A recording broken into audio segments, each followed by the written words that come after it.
कौन था monkey king और क्या थी उसकी अनोखी कहानी, आइए जानते हैं। तो दिल थाम के बैठिएगा क्योंकि आज इस वीडियो में मैं आपको द मंकी किंग की कहानी सुनाऊंगा। कहानी की शुरुआत में हमें ये दिखाया जाता है कि देवता और दानवों के बीच में युद्ध हो रहा है। डेमन किंग ने देवताओं के राजा जेड के ऊपर हमला कर दिया। दोनों के बीच में एक खूंखार जंग हुई, लेकिन इस जंग में देवताओं के राजा जेड ने डेमन किंग को हरा दिया। लेकिन इससे पहले जेड डेमन किंग को मार पाता, वहाँ पर जेड की बहन आ जाती है जो कि डेमन किंग से बहुत प्यार करती थी। वो अपने भाई को समझाती है कि मुझे डेमन किंग को समझाने का मौका दीजिए। अपनी बहन के प्यार के लिए जेड मान जाता है और जेड डेमन किंग अपनी बहन और बाकी सारे दानवों को ज्वालामुखी के अंधेरे में फेंक देता है और इसके साथ उन्हें एक वार्निंग भी देता है कि अगर दोबारा उन्होंने स्वर्ग की तरफ पलट के देखा भी तो अंजाम बस एक ही होगा, उनकी मौत। डेमंस तो स्वर्ग से चले गए थे, लेकिन देवताओं और डेमंस के युद्ध के बाद स्वर्ग अब रहने लायक बचा नहीं था। स्वर्ग पूरी तरीके से तबाह हो गया और उसके बाद स्वर्ग को फिर से पहले जैसा करने के लिए गॉडेस नोवा ने एक बहुत बड़ी कुर्बानी दी। उन्होंने अपने शरीर को कण कण में बदल दिया और उनका कण कण स्वर्ग को फिर से पहले की तरह बनाने में जुट गया। गॉडेस नोवा अपनी शक्तियों से स्वर्ग का गेट बनाती है और वो गेट इतना ताकतवर था कि उस गेट को पार करके कोई भी डेमन अंदर घुस नहीं पाएगा। लेकिन उन्हें ये नहीं पता था कि उनका एक कण धरती पे भी गिरेगा और वो कण एक ऐसी शक्ति में बदलेगा जिसकी उम्मीद किसी को भी नहीं थी। उस कण के अंदर एक आकार आता है, लेकिन ये आकार किसी इंसान का नहीं था, ये आकार था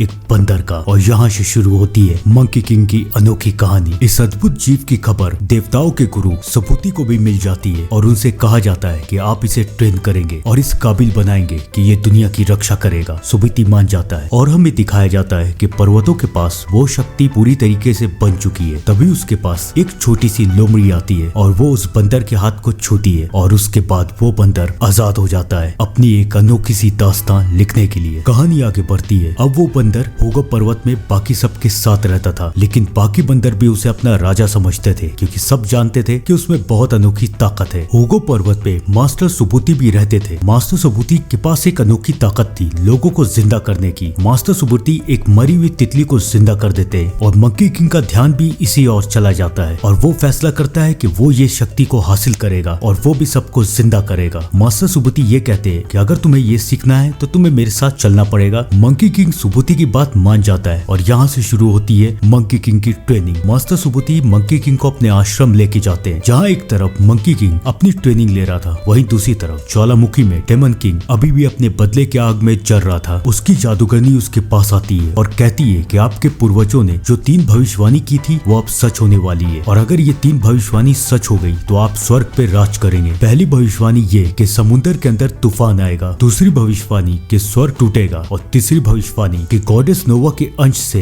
एक बंदर पैदा होगा। और इन तीनों में से आखिरी भविष्यवाणी पूरी हो चुकी है, एक बंदर पैदा हो चुका है। लेकिन डेमन किंग को इस बात पे शक है कि क्या ये बंदर स्वर्ग के उस ताकतवर से गेट को तोड़ पाएगा या नहीं। जादूगरनी डेमन किंग को बताती है कि हमें स्वर्ग के अंदर से मदद चाहिए होगी। स्वर्ग में एक गद्दार है जिंग यांग जो कि हमारी मदद कर सकता है। डेमन किंग अब अपने बदले लेने का प्लान बना रहा है और वहाँ दूसरी तरफ आश्रम में सारे शिष्य रूप बदलने की शक्ति की प्रैक्टिस कर रहे हैं। लेकिन वो ये देखते हैं कि मंकी किंग तो आराम कर रहा है। वो सब मंकी किंग को भी प्रैक्टिस करने के लिए कहते हैं, उसका मजाक उड़ाते हैं और तब मंकी किंग को आता है गुस्सा और वो अपनी शक्तियों का नमूना दिखाता है। वो ये दिखाता है कि वो उनसे पहले रूप बदलने की ताकत में महारत हासिल कर चुका है और वो अपनी शक्तियों से बाकी सारे शिष्यों को डरा देता है। तभी वहाँ पर मास्टर सुबुति आते हैं और अब मास्टर सुबुति भी ये समझ चुके हैं कि अब वक्त आ चुका है कि मंकी किंग को उसकी राह पे अकेला छोड़ दिया जाए। वो मंकी किंग को समझाते हैं कि तुम्हें अपनी मंजिल खुद खोजनी पड़ेगी। मंकी किंग भी मास्टर सुबुति को अलविदा कह के अपने होगो पर्वत की तरफ लौटता है और वहाँ दूसरी तरफ डेमन किंग जिंग यांग से मिलता है। जिंग यांग भी डेमन किंग की मदद करने के लिए तैयार हो जाता है, लेकिन सिर्फ एक शर्त पे कि जब डेमन किंग स्वर्ग को हरा देगा तो जिंग यांग स्वर्ग का नया राजा बनेगा। डेमन किंग उसे मंकी किंग के बारे में बताता है और जिंग यांग उसकी मदद करने के लिए तैयार हो जाता है। और वहाँ दूसरी तरफ मंकी किंग अपने होगो पर्वत में पहुंच जाता है। उसे देख के सारे वानर काफी खुश होते हैं क्योंकि उनका राजा उनके पास वापस आ गया था। वो कहता है कि मैं तुम्हारी रक्षा करूंगा, अब मेरे होते हुए तुम्हें कोई नुकसान नहीं पहुंचा सकता। तब एक बंदर ये पूछता है कि जब आप यहाँ पर नहीं रहेंगे तब हमारा क्या होगा। इस सवाल का जवाब तो मंकी किंग के पास भी नहीं है। तब वो बंदर दोबारा कहता है कि अगर आप हमें हथियार ला के दे दे तो हम अपनी रक्षा खुद कर सकेंगे। मंकी किंग मान जाता है, लेकिन हथियार आएंगे कहाँ से। तब वो बंदर कहता है कि समुद्र में एक राज्य है, वहाँ पर ढेर सारे हथियार है, आप जाइए और ओशियन किंग से वो सारे हथियार मांग के लेते आइए। मंकी किंग मान जाता है, वो जा रहा है ओशियन के अंदर हथियार लेने के लिए। लेकिन उस बेचारे को ये नहीं पता था कि उसके खिलाफ साजिशें रची जा चुकी है। हमें ये दिखाया जाता है कि डेमन किंग उसी लोमड़ी से मिलने के लिए आया है जिसने बचपन में मंकी किंग के हाथ को टच किया था और वो लोमड़ी डेमन किंग के लिए काम करती है। डेमन किंग उसे ऑर्डर देता है कि जाओ हुगो पर्वत और जाके मंकी किंग से मिलो और उसके साथ प्यार का नाटक करो। वो लोमड़ी मान जाती है। कहानी आगे बढ़ती है। मंकी किंग ओशन के राजा से जाके मिलता है, लेकिन समुद्र राज उसे देख के हंसते हैं और अपने सिपाहियों को कहते हैं कि इसे खत्म कर दो। लेकिन वो नहीं जानते थे कि मंकी किंग की शक्तियों के सामने उनमें से कोई टिक नहीं पाएगा। मंकी किंग सबको हरा देता है। अपने सिपाहियों को हारता हुआ देख के मजबूरी में आके ओशन के राजा को मंकी किंग को हथियार देने पड़ते हैं। हथियार लेके वहाँ से लौटते वक्त मंकी किंग का ध्यान एक खंबे की तरफ बढ़ता है। ओशन के राजा उसे कहते हैं कि उस खंबे को छूना भी मत, क्योंकि ये खंबा ही समुद्र को शांत रखता है। अगर ये खंबा उखड़ गया तो सारे समुद्र में तूफान आ जाएगा। लेकिन उसके बाद ओशन का राजा मंकी किंग को बेइज्जत करने के लिए उसे चैलेंज देता है कि अगर तुम इसे उखाड़ पाओ तो तुम इसे अपने साथ ले जा सकते हो। उस बेचारे को ये नहीं पता था कि वो किसे चैलेंज कर रहा है। मंकी किंग अपनी ताकतों से उस खंबे को उखाड़ देता है और अब वो खंबा मंकी किंग का एक हथियार है। वो हथियार लेके वहाँ से चला जाता है और पूरे समुद्र में तूफान आ जाता है और वो तूफान धरती, स्वर्ग और यहाँ तक कि ज्वालामुखी में भी आता है। ज्वालामुखी में उस तूफान को देख के जादूगरनी डेमन किंग को बताती है कि ये सब उसी बंदर ने किया है। अब डेमन किंग को भी मंकी किंग के ऊपर यकीन हो रहा है कि वही स्वर्ग का गेट तोड़ेगा। और वहाँ दूसरी तरफ डेमन किंग की लोमड़ी अपने साथियों के साथ हुगो पर्वत पहुंच जाती है। सारे बंदर उसे गिरफ्तार कर लेते हैं और मंकी किंग के सामने पेश करते हैं। लेकिन मंकी किंग उस लोमड़ी को पहचान जाता है कि ये तो वही है जो कि बचपन में मुझसे मिली थी। मंकी किंग उसे बहुत पसंद करने लगा है और वो धीरे धीरे उसके प्यार में पड़ रहा है। लेकिन उस बेचारे को ये नहीं पता था कि ये बस एक चाल है। नेक्स्ट सीन में हमें दिखाया जाता है कि ओशन किंग स्वर्ग में पहुंचता है। जिंग यान उससे पूछता है कि क्या हुआ। तब वो उसे बताता है कि एक बंदर उसके समुद्र में आके खंबा उखाड़ के ले गया, जिसकी वजह से बहुत तूफान आया। जिंग यान कहता है कि इतनी छोटी सी बात महाराज जेड को बताने की जरूरत नहीं है, मैं अपने सिपाहियों को भेजता हूँ। और उसके बाद जिंग यांग अंगरक नाम के एक सिपाही को भेजता है कि जाओ मंकी किंग को पकड़ के लाओ। अंगरक पर्वत की तरफ बढ़ता है और वहाँ पर्वत में मंकी किंग उस लोमड़ी से प्यार करने लगा है। वो उसका नाम पूछता है तो वो बताती है मेरा नाम है रुक्सी। इससे पहले वो दोनों कुछ और बातें कर पाते, अंगारक आके मंकी किंग पे हमला कर देता है। मंकी किंग और अंगारक के बीच में एक युद्ध होता है, एक जंग होती है और इस जंग में अंगारक मंकी किंग को कैद कर लेता है। लेकिन इससे पहले वो उसे मार पाता, वहाँ पर डेमन किंग आ जाता है और डेमन किंग अंगारक को हरा देता है। अब मंकी किंग को ऐसा लग रहा है कि डेमन किंग उसका दोस्त है और यहाँ से शुरू होती है डेमन किंग की चाल। वो मंकी किंग को समझाता है कि तुम इतने ताकतवर हो, इतने शक्तिशाली हो, तुम्हें तो स्वर्ग में होना चाहिए, तुम यहाँ क्या कर रहे हो। लेकिन मंकी किंग को स्वर्ग में जाने में कोई इंटरेस्ट नहीं है। तब वो उसे ये समझाता है कि तुम्हें लोगों को जिंदा करने की शक्ति चाहिए ना, तो वो शक्ति तुम्हें स्वर्ग में मिलेगी। मंकी किंग मान जाता है और अब वो स्वर्ग में जाने के लिए तैयार है। दूसरी तरफ जेड को भी मंकी किंग के बारे में पता चलता है और मास्टर सुबुति उसे ये बताते हैं कि मंकी किंग और कोई नहीं बल्कि गॉडेस नोवा का ही अंश है। जेड मंकी किंग का स्वागत करने के लिए तैयार हो जाता है और अब मंकी किंग पहुंच चुका है स्वर्ग में। उसके सामने है स्वर्ग का गेट, लेकिन वो गेट कहाँ मंकी किंग के सामने टिक पाएगा। मंकी किंग उस गेट को तोड़ देता है। वो अंदर पहुंचता है और उसकी मुलाकात होती है जेड से। जेड उसे देखता है, उससे अच्छे से बात करता है। मंकी किंग भी बहुत खुश है और फिर जेड मंकी किंग को स्वर्ग के घोड़ों का रखवाला बना देता है। मंकी किंग अब स्वर्ग के घोड़ों का रखवाला है। वो काफी खुश है। लेकिन तभी वहाँ पर जिंग यांग आता है, क्योंकि जिंग यांग का ये मकसद था कि मंकी किंग को देवताओं के खिलाफ भड़काना है। वो घोड़ों के ऊपर सितम करना शुरू करता है। फिर शुरू होती है मंकी किंग और जिंग यांग के बीच में जंग। जिंग यांग अपने सिपाहियों को कहता है कि मंकी किंग को जाके पकड़ो। मंकी किंग वहाँ से भागता है और एक बगीचे में चला जाता है, जहाँ उसे पता चलता है कि इस बगीचे में बहुत अच्छे फल लगते हैं। वो फल को तोड़ के खाने लगता है। तभी वहाँ की अप्सरा मंकी किंग को ये कहती है तुम ये फल नहीं खा सकते, ये फल तो देवताओं के लिए और तुम तो बस एक घोड़े के अस्तबल में काम करते हो। तभी वहाँ पर जिंग यांग आ जाता है और जिंग यांग और मंकी किंग में फिर से युद्ध होता है। लेकिन जिंग यांग को बेवकूफ बना के मंकी किंग वहाँ से भी भाग जाता है। एक तरफ मंकी किंग स्वर्ग में मस्ती कर रहा था, लेकिन दूसरी तरफ डेमन किंग अपनी साजिशों को पूरा करने के इरादे पे था। वो अपनी जादूगरनी की मदद से एक कुल्हाड़ी बनाता है, जिससे वो देवताओं के राजा जेड को मार देगा। जेड की बहन और अब डेमन किंग की बीवी डेमन किंग को रोकने की कोशिश करती है, लेकिन डेमन किंग ये तय कर चुका है कि वो स्वर्ग पे कब्जा करके ही रहेगा। और वहाँ दूसरी तरफ स्वर्ग में अचानक मंकी किंग को एक अजीब सी ऊर्जा दिखती है। वो वहाँ जाता है और वहाँ पे काम करने वाली लड़की से पूछता है ये क्या है। वो लड़की उसे बताती है कि ये अमृत ऊर्जा है, इसे एक बार जो भी पी ले वो इतना शक्तिशाली हो जाता है कि उसे कोई नहीं रोक पाएगा। मंकी किंग उस ऊर्जा की तरफ बढ़ रहा है और वो लड़की वहाँ से निकल जाती है और हमें दिखाया जाता है कि वो और कोई नहीं बल्कि जिंग यांग था। वो मंकी किंग को उस्का रहा था ताकि वो अमृत ऊर्जा पी जाए। लेकिन इससे पहले मंकी किंग वहाँ पर पहुँच पाता, मास्टर सुबुति वहाँ पर आ जाते हैं और उसके बाद जिंग यांग और स्वर्ग के सिपाही सब मिलके मंकी किंग के ऊपर हमला करते हैं। अब मंकी किंग को बहुत गुस्सा आ रहा है। वो उस अमृत ऊर्जा को पी लेता है और उसके बाद मंकी किंग इतना ताकतवर हो जाता है कि उसे रोकना जिंग यांग या स्वर्ग के सिपाही की बस में नहीं था। वो सबको हरा के वहाँ से निकल जाता है। वो अपने पर्वत पहुँचता है। वो देखता है कि रुक्सी और उसके बाकी सारे साथी मर चुके हैं, पूरा पर्वत तबाह हो चुका है। उसे कुछ समझ में नहीं आ रहा कि ये सब किसने किया। तभी वहाँ पर डेमन किंग आता है और डेमन किंग मंकी किंग को ये बताता है कि तुमने जो स्वर्ग में किया उसका बदला लेने के लिए स्वर्ग के सिपाही यहाँ पर आए और उन्होंने सबको मार दिया। अब मंकी किंग को गुस्सा आ रहा है और अब उसका एक ही मकसद है, बदला। वो स्वर्ग की तरफ जा रहा है स्वर्ग को तबाह करने के लिए। और अब डेमन किंग का भी मकसद पूरा हो चुका है। वो स्वर्ग पहुंचता है, स्वर्ग के गेट को तोड़ देता है, स्वर्ग के सारे सिपाहियों को हराने लगता है। और अब महाराजा जेड के पास कोई रास्ता नहीं बचा है, उसे मंकी किंग का सामना करना ही पड़ेगा। महाराजा जेड और मंकी किंग एक दूसरे के सामने आते हैं। जेड मंकी किंग को समझाने की कोशिश करता है कि हम दोनों लड़ क्यों रहे। मंकी किंग ये कहता है कि आपने मेरे पर्वत को तबाह कर दिया, अब मैं आप सबको मार दूंगा। जेड समझाने की कोशिश कर रहा था कि हमने ऐसा कुछ नहीं किया, लेकिन तभी वहाँ पर डेमन किंग आ जाता है। स्वर्ग का गेट टूट चुका है और अब डेमन किंग स्वर्ग में पहुंच चुका है। मंकी किंग डेमन किंग को देख के ये समझ जाता है कि रुक्सी के गले में जो काले धुएं थे वो डेमन किंग के ही थे, यानी सबको डेमन किंग ने मारा है। लेकिन अब बहुत देर हो चुकी है क्योंकि डेमन किंग के पास है जादुई कुल्हाड़ी और वो मंकी किंग को हराता है और उसके बाद जेड को चैलेंज करता है। जेड और डेमन किंग के बीच में एक बार फिर से युद्ध होता है और इस युद्ध में इस बार डेमन किंग जेड को हरा देता है। डेमन किंग ने सबको मार दिया, जेड को हरा दिया, मास्टर सुबुति को भी मार दिया और अब वो स्वर्ग का राजा बनने वाला है। तभी जिंग यांग वहाँ आता है और कहता है कि वादे के मुताबिक मुझे राजा बनाओ। लेकिन उसे पता कहाँ था कि उसने एक राक्षस के साथ हाथ मिलाया। डेमन किंग जिंग यांग को भी मार देता है। लेकिन अभी कहानी बाकी थी। मंकी किंग अभी जिंदा था। मंकी किंग एक बार फिर से डेमन किंग को चैलेंज करता है, लेकिन डेमन किंग की ताकतों के सामने मंकी किंग कहाँ टिकेगा। डेमन किंग मंकी किंग को कभी भी मार सकता है। लेकिन अभी रात बाकी थी, अभी बात बाकी थी। मंकी किंग को मिलती है गॉडेस ऑफ मर्सी, जो कि मंकी किंग को ये बताती है कि तुम्हारी जिंदगी का मकसद बहुत ऊंचा है, तुम हमेशा से अमर होना चाहते थे ना, तो अब मैं तुम्हें अमर करूंगी। वो मंकी किंग को अमर कर देती है और अब मंकी किंग इतना ताकतवर हो चुका है कि डेमन किंग उसका कुछ नहीं बिगाड़ पाएगा। मंकी किंग डेमन किंग को हरा देता है और उसे स्वर्ग से निकाल देता है। अब वो स्वर्ग को बचा चुका है। लेकिन पहले युद्ध की तरह भी इस युद्ध के बाद स्वर्ग पूरी तरीके से तबाह हो चुका है। मंकी किंग को समझ में नहीं आ रहा है कि वो स्वर्ग को कैसे ठीक करे। लेकिन तभी वहाँ पर आते हैं गौतम बुद्धा और वो मंकी किंग को ये कहते हैं कि तुम्हें अब अपनी शक्तियों पे काबू करना सीखना पड़ेगा और अपनी गलतियों को सुधारना पड़ेगा और तुम अब 5 उंगली वाले पर्वत के अंदर रहोगे और जब तुम अपनी गलतियों से सीख जाओगे तब तुम इस पर्वत से बाहर निकल के इंसानियत के काम आओगे। मंकी किंग मान जाता है और आज भी मंकी किंग उस पर्वत के अंदर है। लेकिन ये कहानी अभी खत्म नहीं हुई, कहानी आगे बढ़ेगी मंकी किंग 2 में। तो उस वीडियो का भी इंतजार कीजिएगा और मैं मिलता हूँ आपसे थोड़ी देर में एक नई कहानी के साथ। तब तक के लिए thank you and good bye.